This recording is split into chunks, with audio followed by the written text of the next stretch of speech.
सर्वात खतरनाक गोष्ट या जगात जर कुठली असेल तर तो अहंकार आहे, इगो आहे. हा अहंकार आपल्या सर्व ज्ञानावर पाणी फेरतो आणि आपल्या अंतःकरणात असलेल्या प्रेमाला मिटवून टाकतो. हा अहंकार काय करतो? तो म्हणतो, मला शिकवू नका, मी बरोबर आहे. तुम्हाला जर तुमची चूक कुणी सांगितली, अहंकार तुम्हाला पेटवतो. तुम्ही रागाने लालबुंद होता, कारण मी चुकू शकतो हे पटत नाही.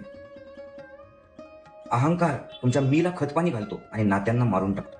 मी असा आहे, मी असाच राहील, मी मरेल पण बदलणार नाही. राहायचं तर राहा, नाही तर नको राहू.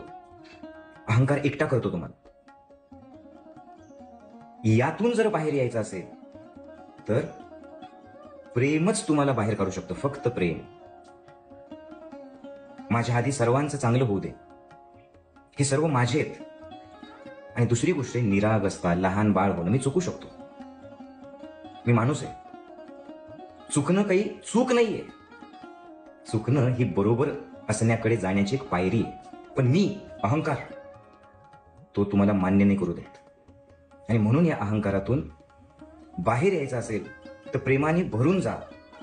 कुणीतरी कान पकडणारं एक व्यक्ती आयुष्यात असू द्या, जो तुम्हाला बरोबर मार्गावरती घेऊन येईल आणि त्याप्रती तुम्ही समर्पित राहा.